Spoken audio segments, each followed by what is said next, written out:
I'm starting to fall in love with my wife, but I don't know how to deal with it. This is all a very complicated and sad situation. About 4 years ago, my wife of 8 years passed away due to complications after the birth of our second son. I was deployed at the time and completely devastated.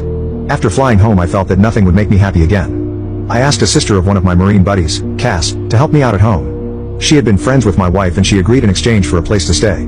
At the time, Cass was only 20 years old and in quite a bit of debt at the fault of her extremely abusive ex-boyfriend, who she had finally left about 3 months earlier. During the first few weeks of her helping out with the boys, she asked to borrow money to see a doctor due to shaking hands and bruises around her back door. I happily obliged. She was an angel, doing all of the cooking and cleaning and keeping my young family together. It turned out that she had developed some sort of neurological disorder, probably brought on by repeated abuse. At the time it seemed simple. I had good insurance, she needed healthcare, I never thought I'd be able to move on from my wife, and she was afraid of intimacy. I agreed that I would marry her but keep our platonic relationship. She promised not to burden me with her debt and we had a prenuptial agreement and all. I know that this is fraud of the government, but we were both so damaged and needed somebody, if not intimately. The past 3 years have been about as good as expected if not better. Cass is better than great. She keeps the house spotless, has food ready every night when I get home, and has been working overnight as a baker and almost has her debt paid off. With the boys she is a saint.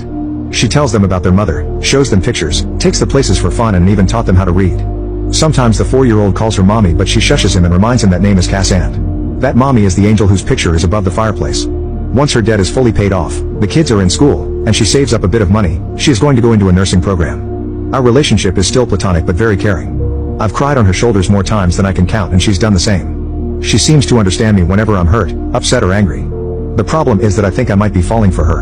I've been noticing little things, her scent, her smile and her laugh. The way she smiles with her eyes when she sees me, how much my boys love her. Not to mention that she's gorgeous, hardworking and one of the strongest people I've ever encountered. A few nights ago I almost kissed her after we had put the boys to bed, and her hugs goodbye have started lasting a little bit longer.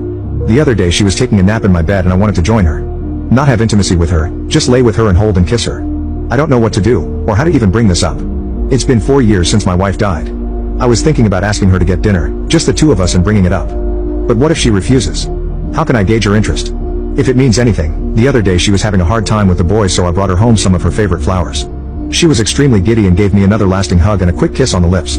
I was taken aback, but she pranced around, finishing dinner and putting the flowers in a vase. What does this mean? Screw it, I've called her favorite fancy restaurant and made a reservation for our 3-year anniversary which is tonight. I'm going to tell her I love her at dessert. Edit, it's now the next day and I told her I loved her last night, it was so hectic. So we got to the restaurant pretty early, but luckily they had a table ready. She ordered wine, we made small talk for a while, but it seemed forced and I knew that I had to tell her soon. So, before the entrees even came I said that I had something to talk to her about. She didn't smile and told me that, she knew, her brother Joe told her, and my goddamn heart almost stopped. I hurriedly told her that I was so sorry, I didn't want her to find